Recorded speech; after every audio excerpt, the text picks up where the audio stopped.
ಓಂ ಗಂ ಗಣಪತಯೇ ನಮಃ. ಹಾಯ್ ಹಲೋ ನಮಸ್ಕಾರ. Welcome to spiritual vibes YouTube channel. ಇವತ್ತಿನ ಈ ವಿಡಿಯೋದಲ್ಲಿ ನಾವು ಧನುರಾಶಿಯವರ ಗುಣಲಕ್ಷಣಗಳ ಬಗ್ಗೆ ತಿಳಿದುಕೊಳ್ಳೋಣ. ಧನುರಾಶಿಯವರನ್ನು ಆಶಾವಾದದಿಂದ ವಿವರಿಸುತ್ತಾರೆ. ಅವರು ಯಾವಾಗಲೂ ನಾಳೆ ಒಳ್ಳೆಯದು ಸಂಭವಿಸುತ್ತದೆ ಎಂದು ನಂಬುತ್ತಾರೆ. ಅವರ ಆತ್ಮವೇ ಅವರನ್ನು ಯಾವಾಗಲೂ ಪರಿಸ್ಥಿತಿಯ ಪ್ರಕಾಶಮಾನವಾದ ಬದಿಯನ್ನು ನೋಡುವಂತೆ ಮಾಡುತ್ತದೆ. ಧನುರಾಶಿಯವರು ಯಾವಾಗಲೂ ಅದೃಷ್ಟ ನಕ್ಷತ್ರಗಳಿಂದ ಮಾರ್ಗದರ್ಶಿಸಲ್ಪಡುತ್ತಾರೆ ಮತ್ತು ಅವರಿಗೆ ಯಾವಾಗಲೂ ಒಳ್ಳೆಯದು ಸಂಭವಿಸುತ್ತದೆ ಎಂದು ಹೇಳಲಾಗುತ್ತದೆ. ಧನುರಾಶಿಯವರು ತಮ್ಮ ಸ್ವಭಾವದಲ್ಲಿ ಬಹಳ ಸ್ವತಂತ್ರರಾಗಿರುತ್ತಾರೆ. ಅವರು ರೋಮಾಂಚಕ ಮತ್ತು ವಿಸ್ತಾರವಾದ ವ್ಯಕ್ತಿತ್ವಗಳನ್ನು ಹೊಂದಿರುತ್ತಾರೆ. ಅವರು ಸ್ವಭಾವತಃ ಕುತೂಹಲಿಗಳು ಮತ್ತು ತಮ್ಮ ದೃಷ್ಟಿಕೋನವನ್ನು ವಿಸ್ತರಿಸಲು ಯಾವಾಗಲೂ ಜ್ಞಾನವನ್ನು ಹುಡುಕುತ್ತಾರೆ. ಅವರು ಆಧ್ಯಾತ್ಮಿಕ ಮನಸ್ಸಿನ ಒಲವನ್ನು ಸಹ ಹೊಂದಿರುತ್ತಾರೆ. ಧನುರಾಶಿಯವರು ಭಾವನಾತ್ಮಕವಲ್ಲದವರು ಎಂದು ಜಾತಕವು ಭವಿಷ್ಯ ನುಡಿಯುತ್ತದೆ. ಅವರು ಭೂತಕಾಲದ ಬಗ್ಗೆ ಯೋಚಿಸಲು ಇಷ್ಟಪಡುವುದಿಲ್ಲ. ಅವರು ಸುಲಭವಾಗಿ ಬೇಸರಗೊಳ್ಳುತ್ತಾರೆ ಮತ್ತು ಸರಳವಾಗಿ ಜೀವನವನ್ನು ಮುಂದುವರಿಸುತ್ತಾರೆ, ಏಕೆಂದರೆ ಅವರಿಗೆ ಎರಡು ವ್ಯಕ್ತಿತ್ವಗಳಿವೆ. ಏಕೆಂದರೆ ಸೆಂಟಾರ್ ಧನುರಾಶಿಯ ಚಿಹ್ನೆ, ಅರ್ಧ ಕುದುರೆ ಅರ್ಧ ವ್ಯಕ್ತಿ.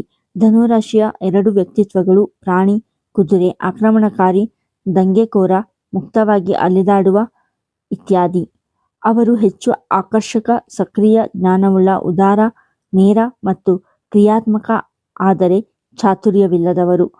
ಅವರ ಭಾವನೆಗಳ ವೇಗ ತುಂಬಾ ಹೆಚ್ಚಾಗಿರುತ್ತದೆ ಮತ್ತು ಕೆಲವೊಮ್ಮೆ ಧನುರಾಶಿಯವರು ತಮ್ಮ ಭಾವನೆಗಳನ್ನು ನಿಯಂತ್ರಿಸುವುದು ಕಷ್ಟವಾಗುವುದಿಲ್ಲ.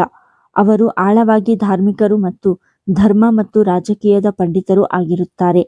ಅವರು ಯಶಸ್ವಿ ಸುವಾರ್ಥ ಬೋಧಕರು, ಪ್ರಾಧ್ಯಾಪಕರು ಮತ್ತು ಶಿಕ್ಷಣ ತಜ್ಞರಾಗಬಹುದು. ಮುಕ್ತ, ಉದಾರ, ಪ್ರಾಮಾಣಿಕ, ವಿಶ್ವಾಸಾರ್ಹ, ದೇವರಿಗೆ ಭಯಪಡುವವರು ಆಗಿರುತ್ತಾರೆ. ಎಚ್ಚರಿಕೆ, ಅರ್ಥಗರ್ಭಿತ ಮತ್ತು ಸುಲಭವಾಗಿ ಬಿಂದುವಿಗೆ ಬರುತ್ತಾರೆ.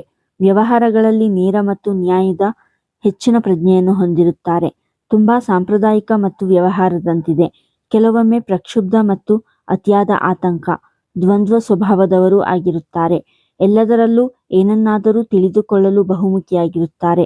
ಸ್ವಭಾವವು ಸಂತೋಷ ಮತ್ತು ಹರ್ಷಚಿತ್ತದಿಂದ ಕೂಡಿರುತ್ತದೆ. ಹೊಂದಿಕೊಳ್ಳುವ ಸರಳ ಜೀವನದಲ್ಲಿ ತೃಪ್ತಿಪಡುತ್ತಾರೆ. ಕಲೆ ಮತ್ತು ಕಾವ್ಯವನ್ನು ಪ್ರೀತಿಸುವವರು, ಸೃಜನಶೀಲ ಸಾಮರ್ಥ್ಯವನ್ನು ಹೊಂದಿರುತ್ತಾರೆ. ಕಾನೂನನ್ನು ಗೌರವಿಸುವವರು ಆಗಿರುತ್ತಾರೆ.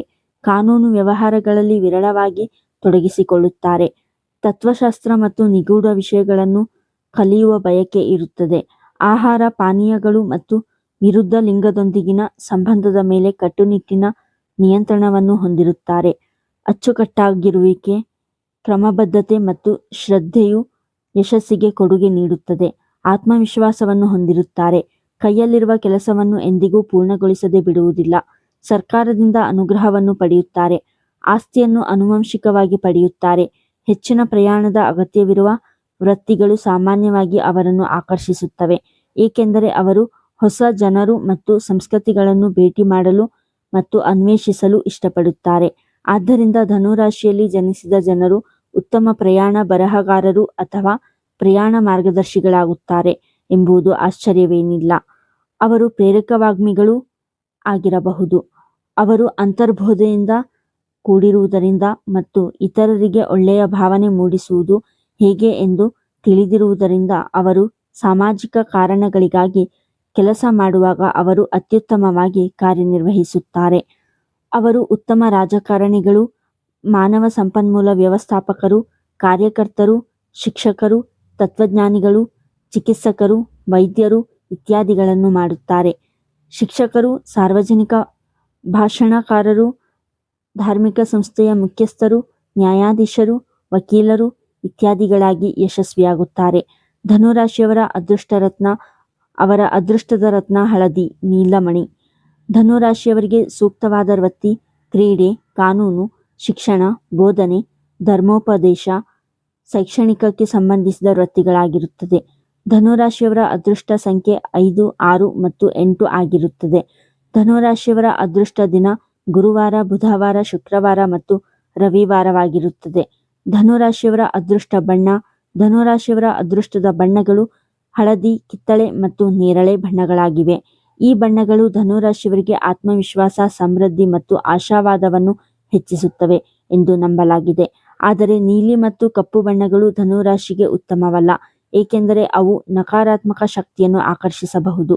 ಧನು ರಾಶಿಯವರಿಗೆ ಸ್ನೇಹಿ ರಾಶಿ ಕರ್ಕಾಟಕ, ಸಿಂಹ, ಧನು, ಮೀನ ಮತ್ತು ಮೇಷ ರಾಶಿಯವರಾಗಿರುತ್ತಾರೆ. ಧನು ರಾಶಿಯವರ ಧಾತು ಅಗ್ನಿ. ಧನು ರಾಶಿಯವರ ಸಂಬಂಧಿತ ಚಕ್ರ ಪವಿತ್ರ ಚಕ್ರ ಅಂದರೆ ಸ್ವಾಧಿಷ್ಠಾನ. ಈ ವಿಡಿಯೋ ನಿಮಗೆ ಇಷ್ಟವಾಗಿದ್ದಲ್ಲಿ ಲೈಕ್ ಮಾಡಿ, ಶೇರ್ ಮಾಡಿ ಮತ್ತು ನಮ್ಮ ಚಾನಲನ್ನು ಸಬ್ಸ್ಕ್ರೈಬ್ ಮಾಡಿ. ಧನ್ಯವಾದಗಳು.